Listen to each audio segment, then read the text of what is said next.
Hi everyone. So welcome to this next video that I'll probably put in my Deeper Beauty series. It's just kind of like, yeah, I want to talk about a topic that I've been thinking about that's a little bit beyond just using up makeup products. So I think it's appropriate. Sorry if my camera angle is kind of weird today. Everything feels just a little bit off.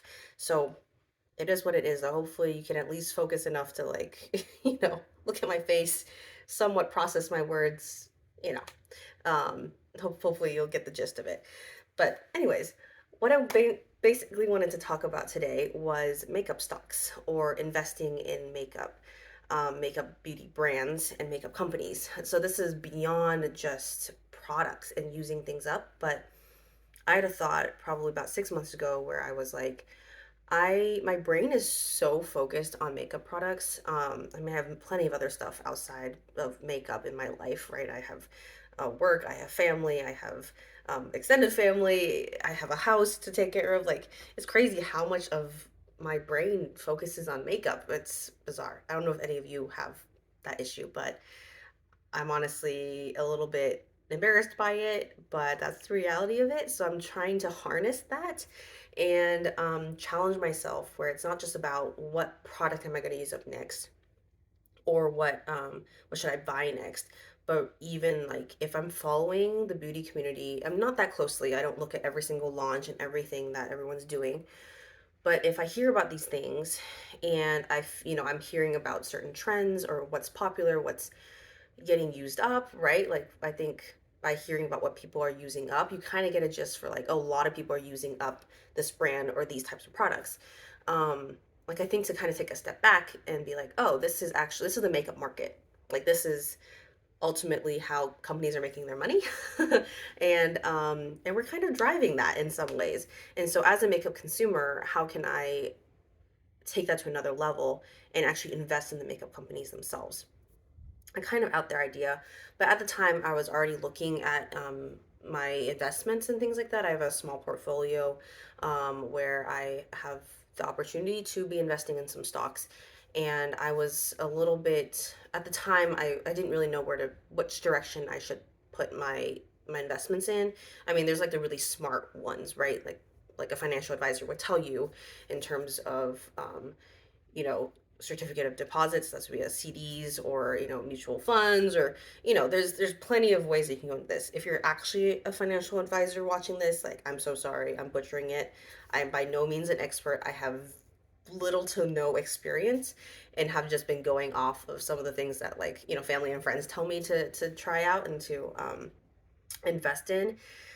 But I was like, I have a little pot of money that I feel like I want to see if I can use my makeup knowledge to actually invest that money and then grow it potentially and maybe route it back into my makeup, right? Purchasing makeup, so on and so forth. So that way it's in some ways a little bit more self-sufficient and not where I'm feeling like I'm emptying out my bank account every single time I'm purchasing something.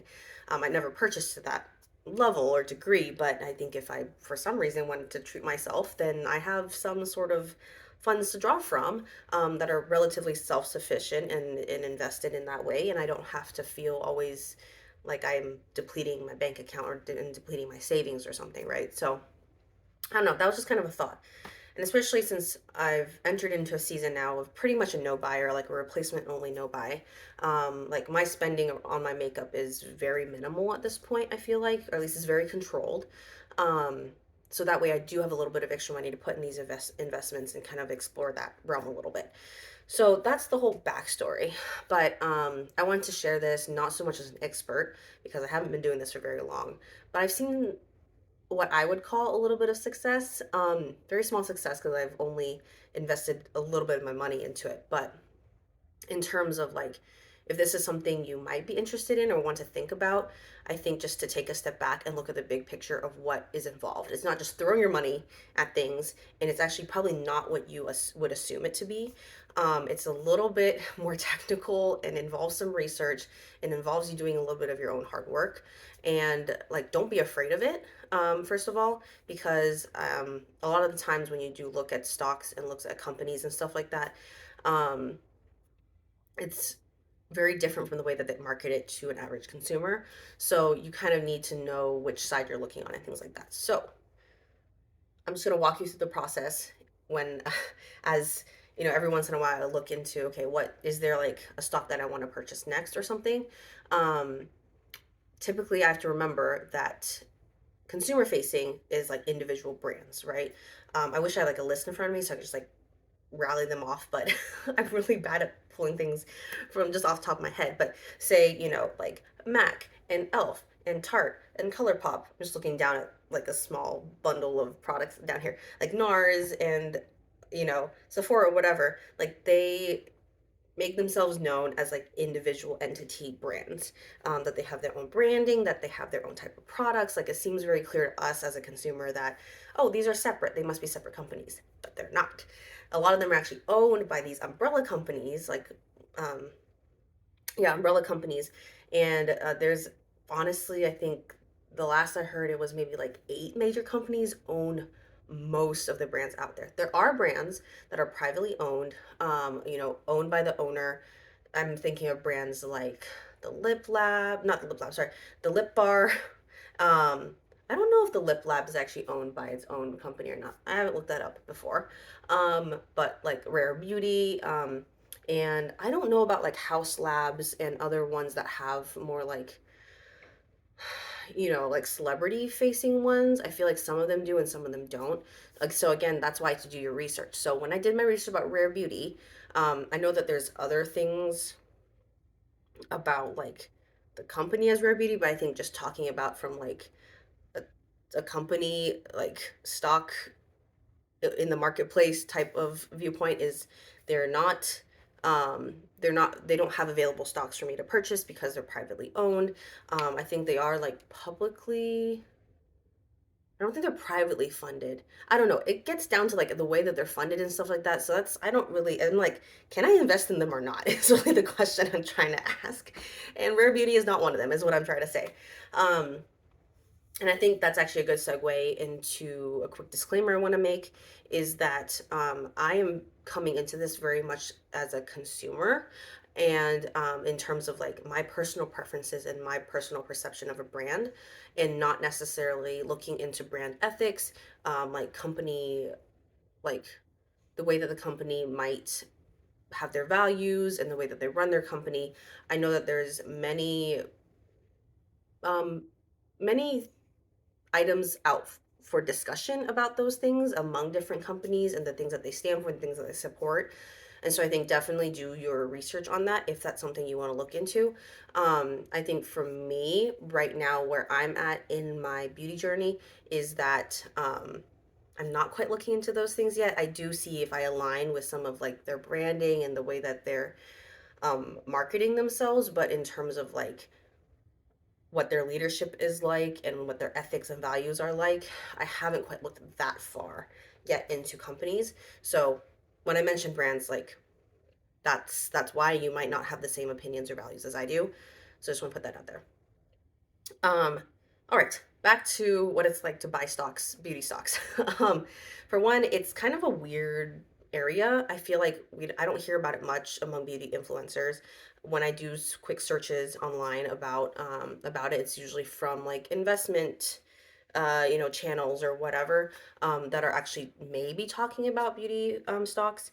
But but yeah, it's kind of an exciting time. I think that the market is a little bit better now. So a lot of the beauty stocks are improving. And I've done my best to research for myself some stocks that I think are actually worth investing into. And the place that I usually start from is like, okay, what brands do I personally really, really enjoy and really like and actually want to support through my money, right? And actually investing in their companies. Um, for me, I really enjoy Mac, and they actually sit under, I think either Estee Lauder or someone. I need to double check that, but they're not their own like they're not their own like stock, definitely. So I did look into that, and in Elf, I also really enjoy it, and I looked at their stocks, and they're actually doing really well. So I think if you wanted to start anywhere right now, Elf is really strong, um, and has potential for growth. And so, and I think some other companies like Ulta has also some pretty decent stock out there too right now. So that might be something to look into. I don't personally actually buy much from Ulta, but because they were doing so well, I went ahead and invested in them anyways. Um, and then, companies like Sephora and stuff like that, I think they're owned by I think actually like a French company. And so their stocks are weird. And I looked into that, and I can't remember if I ended up buying too much stock from them or not, or investing too much into them. But regardless, I think the process for me has to be look at the brands that I'm liking and using right now, and then looking at their parent company and seeing what their stocks look like and seeing if that's worth my investments or not. Some of them are, some of them aren't. And I think it's interesting to view my products from that end of things too. It's like, oh, their stocks actually aren't doing so great. and but yet their products are super hyped. Or like, oh, or another thing is like, oh, they're not doing so great, and then I look at their full list of companies and I'm like, oh, I kind of see why. Or their stocks are doing pretty well, and then I look at what they're turning out and it's like, yeah, it makes a lot of sense. They're doing the right things in terms of marketing, they're getting a lot of traction in the market. It's really interesting, I think, to look at it that way. So all that to say, I'm really excited about where I'm at with that, and I'll try to update where I can. But honestly, I'm not an expert at this, so I can't really say much more other than just share my process. But if you have any questions, feel free to ask. I'd love to at least have a discussion and talk. And if you're actually like a financial advisor or like have a lot of experience with this, um, I would love to pick your brain a little bit, so please reach out. And I would love to learn a little bit more because right now I have a very, very shallow understanding and experience with this. And I'm okay with that. I think I'm okay with that right now. I think maybe at some point I'd be interested in diving a little bit more into what it's really like to watch trends and stuff like that. And then, and just how exactly to be looking at my investments and things like that. So I'm speaking from a very unexperienced point of view, but I think because I don't hear this very often in the beauty space, I wanted to put it out there. And I don't know how many people are going to even watch this video, but um, because it's so different than the other type of content that I put out, I think it's worth thinking about, for yourself. Is this something that you actually want to put your money towards? I think it's really, I mean, ultimately, our collection starts from our money and from our bank accounts and from, the money that we're willing to put towards it. So it, it kind of makes sense to me that not only am I putting it towards actual products, but actually also in like beauty experiences and things like that, but also like investing it and preparing for like the future purchases I want to make and the future beauty experiences I might want to have as well. So I don't know, food for thought more than anything else. But yeah, if you made it this far and if you watched and thought this was interesting, please let me know. And I really appreciate you watching it. And I'll see you in my next video. All right, bye.